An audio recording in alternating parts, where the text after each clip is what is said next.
does a dead man find love 6 years after his burial? It sounds like the tagline of a B-horror movie, but for Angela, it became her chilling reality. The first sign of trouble came from an old photograph, one taken at a family barbecue. At first glance, it was just a group of relatives posing under the Texas sun, kids playing in the background. But there he was, Joseph, standing among them, a faint smile on his face. The unsettling part? Joseph had been buried 6 years earlier. Angela, the woman who unwittingly married this so-called man, was an ordinary single woman in her 30s.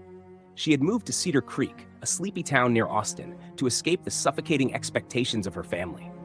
Back home in Dallas, Angela had been the odd one out, the spinster in a family that measured success by wedding rings and baby photos. She was tired of the looks, the pity, and the constant refrain of, "When will it be your turn?" So she left. In Cedar Creek, Angela hoped to find peace, independence, and maybe even herself. But instead, she found Joseph, a man who seemed perfect until he became the subject of whispers, photographs, and a ghost story that would haunt her forever. Angela had always been different. While her sisters gushed over prom dates and planned dream weddings, she dreamed of owning her own business, traveling the world, and living life on her terms. But in Dallas, breaking away from tradition wasn't easy. Her parents were supportive in theory, but every family dinner felt like an interrogation. Have you met anyone? You're not getting any younger. And when her best friend married into money, Angela became the center of every conversation, and not in a good way. By the time she hit 30, Angela couldn't take it anymore. At her best friend's wedding, she plastered on a smile as relatives whispered behind her back. "She'll be next," they said with a smirk that implied the opposite. That night, Angela stared at herself in the hotel mirror, her makeup smudged from tears she refused to shed. Enough, she thought. The very next week, she packed her things, kissed her parents goodbye, and drove to Austin with nothing but her savings and a heart full of determination. Cedar Creek was her refuge, a place to start fresh. She found a tiny apartment, started selling homemade treats at the farmer's market, and threw herself into building her small catering business. At first, the freedom was intoxicating. No prying questions, no sideways glances. But as the months stretched into years, loneliness settled in like the Texas heat. Angela wondered if she had made a mistake. Maybe love wasn't the enemy. Maybe, just maybe, she wanted someone to share her life with. She didn't know it then, but love was already watching her, waiting, hidden behind a smile that didn't belong to the living. It started on an ordinary Saturday morning at the Cedar Creek Farmers Market, a place where Angela often felt most alive. The air was filled with the smell of fresh produce, baked goods, and grilled street food. Angela had just finished loading her car with supplies for her catering business when she realized her wallet was lighter than she thought. She didn't have enough cash to cover the taxi fare. The driver, visibly annoyed, began to raise his voice. That's when Joseph stepped in, his voice calm and commanding. "I've got it," he said, handing over the remaining amount. Angela turned to thank him, her cheeks flushed with embarrassment. Joseph smiled warmly, his eyes crinkling at the corners. "It's nothing. Consider it my good deed for the day." Grateful and intrigued, Angela struck up a conversation. She learned that Joseph was new to Cedar Creek, having moved from Houston to escape the hustle and bustle of city life. He described himself as a lawyer, someone who valued the quieter things, good coffee, long walks, and meaningful conversations. Angela found herself relaxing in his presence, laughing more than she had in months. As they talked, the world around them seemed to fade. They bonded over their love for simple joys, Angela's passion for cooking, and Joseph's for storytelling. He spoke about his admiration for small-town life, and Angela found herself sharing details about her catering business and dreams for the future. When the taxi finally drove away, Joseph handed Angela a business card. "Call me if you ever need a hand," he said. Angela hesitated, but only for a moment, before tucking the card into her pocket. It wasn't just his kindness that drew her in. It was the way he listened, as if she were the only person in the world. As she drove home, Angela couldn't stop smiling. She'd always been wary of meeting strangers, but something about Joseph felt right. That night, she picked up the card and dialed the number. The connection they had sparked at the market was about to ignite into something much bigger and much stranger than she could have imagined. Joseph became a constant presence in Angela's life almost overnight. Their first coffee date turned into a second, and then a third, until it became clear that what they had wasn't casual. Joseph was everything Angela thought she'd been searching for: charming, attentive, and endlessly curious about her world. He would surprise her with thoughtful gestures, like bringing her favorite flowers or showing up at her apartment with a bottle of wine after a long day. Their conversation stretched into the early hours of the morning, filled with laughter and confessions.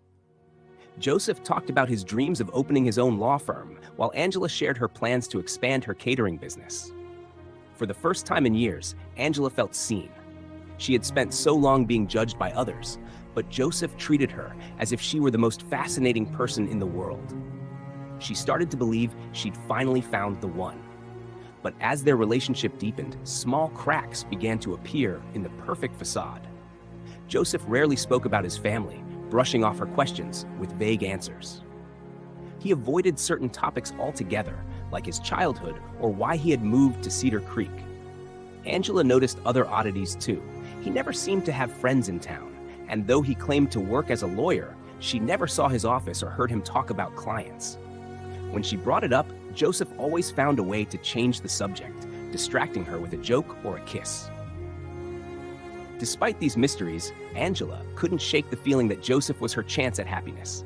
She told herself that everyone had secrets and that his reluctance to share didn't outweigh the joy he brought to her life. But deep down, a quiet unease was beginning to stir, a flicker of doubt that she couldn't quite extinguish.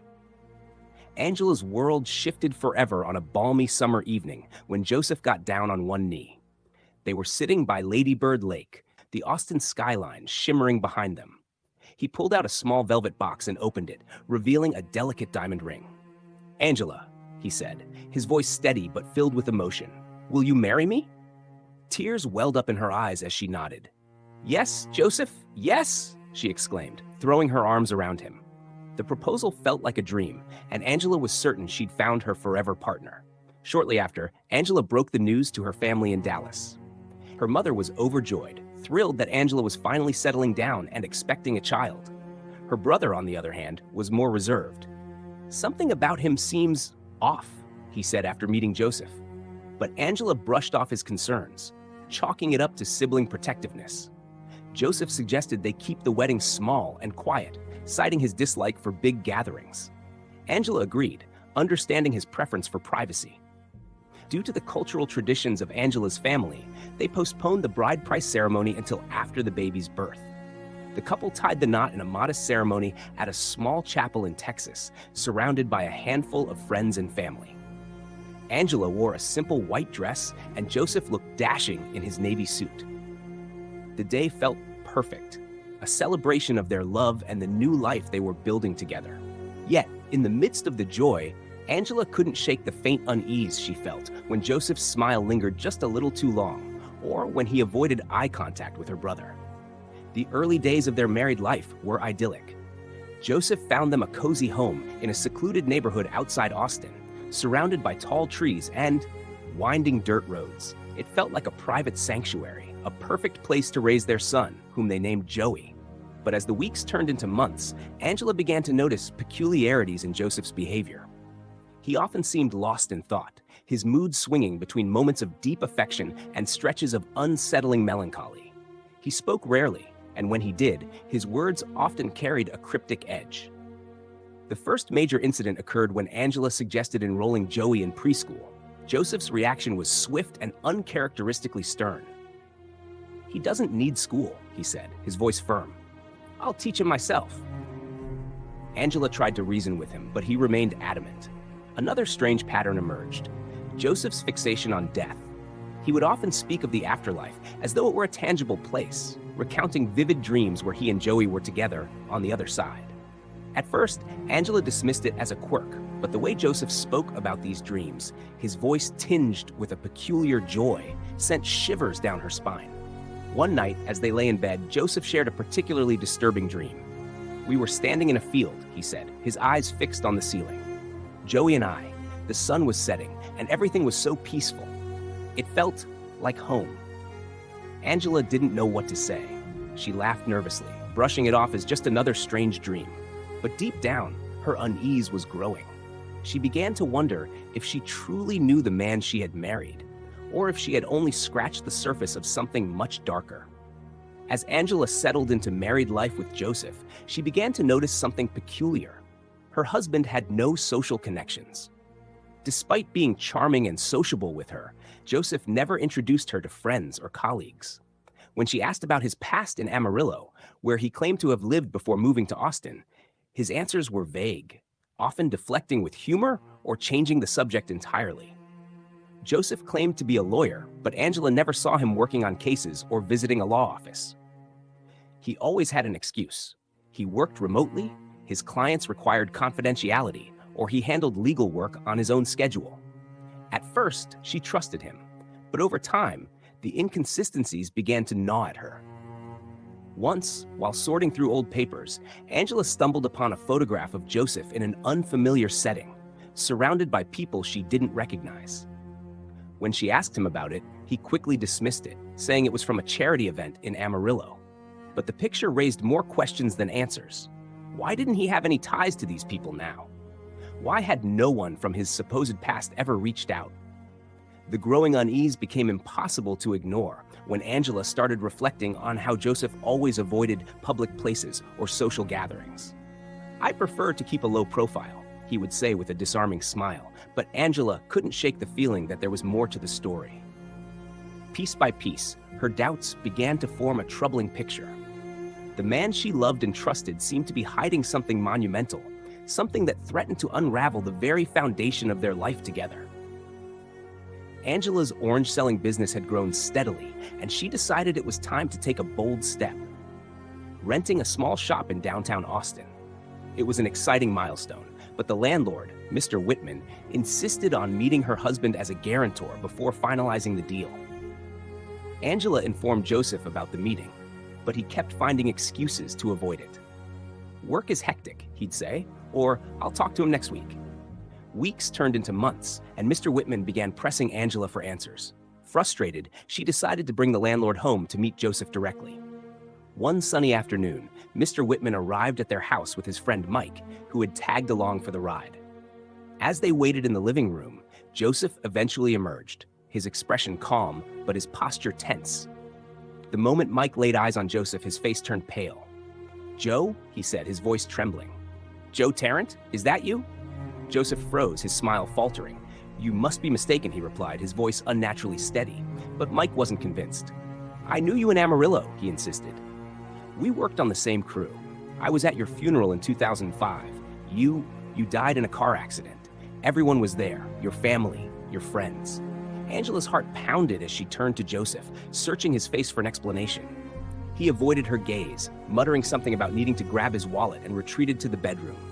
Minutes passed, then an hour. Angela finally went to check on him, but Joseph was gone. The back door was ajar, and there was no trace of him, or Joey. The room spun as Angela stumbled back into the living room, her breath coming in short gasps.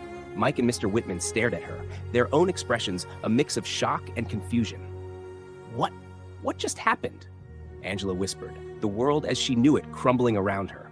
Angela's mind raced as she stood frozen in the living room, her heart pounding in her chest.